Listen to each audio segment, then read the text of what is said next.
มื้อเช้ามาให้ความชุ่มชื้นหลังจากเราทำความสะอาดเป็นเรียบร้อยนะพี่น้องเสร็จเป็นที่เรียบร้อยแล้วก็มาเติมน้ำให้ต้นไม้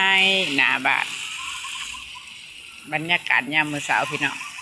ท้องฟ้าก็ยังงันท่านในสว่างคักปานใดเนาะเพราะว่ายังกำลังอากาศประมาณ6 โมงกว่าๆแล้วความสวยงามบรรยากาศกับธรรมศาสตร์ต้นไม้ต้นดอกไม้พี่น้องก็จะประมาณนี้โอ้ยพวกเขาไปตั้งน้ำตั้งน้ำเนี่ยมือสาวก็ไปเอาน้ำอยู่ยวนเพื่อนเอิญมาได้ก่อนนั้นคิดว่าออกก็ไปเหลืองไว้ซะนะพี่น้องลืมบ้านเราเอิญบ่เอิญน้ำสางเอิญบาดาลอันนี้เอิญนั่นปั๊มน้ำบ่นี่ก็คือความสดชื่นถ้าใครเนี่ยเมื่อสาวพี่น้องตื่นกันคือสิตื่นกันเพื่อทุกคนเลยเนาะบางคนเพื่อกันนั่งกำลังนั่งจิบกาแฟเนี่ยเมื่อสาวส่วนข่อยก็ตื่นมากก็คือสิประมาณนี้แล้วกาแฟก็บริสุทธิ์กินเนี่ยเมื่อสาวส่วนร้านเนี่ยสิซื้อเป็นนมปองนมมันมาส่งสันน้ำหอมน้ำอุ่นกินพี่น้องเนี่ยเมื่อสาวตอนนี้เบิดแล้วบริไปซื้อมาเติมน้ำให้พักเอาต้นดอกไม้ดอกตอกเนี่ยมันจะมันสิได้ครับความชุ่มชื้นเฮ็ดให้สวยสดงดงามเนาะตื่นมาแต่เช้าอากาศเย็นๆนะก็ได้มาโฮดมาให้กระเหมาะในการหับอรุณวันใหม่ยามเช้าเนาะของผืชพันธุ์ธัญญาณ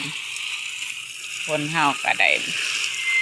สดชื่นตื่นมากก็มีเวียกเหตุงานทำโดดมันก็เฮ็ดให้เฮาอันแกะง่วงแกะซึมซื่นใสเห็นไหมพี่น้องนี่คือต้นคูนอินเดียหรือต้นยังวะอัน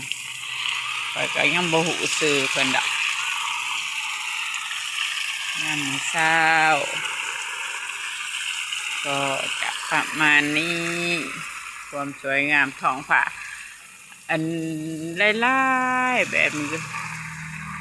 เมฆขาวๆเนาะแต่ว่ายังมื้อเช้ามันสิต้องกับแสงแดดแสงตะเวนอ่อนๆนะพี่น้องมันเลยเป็นออกสีเหลืองๆหน่อยหนึ่ง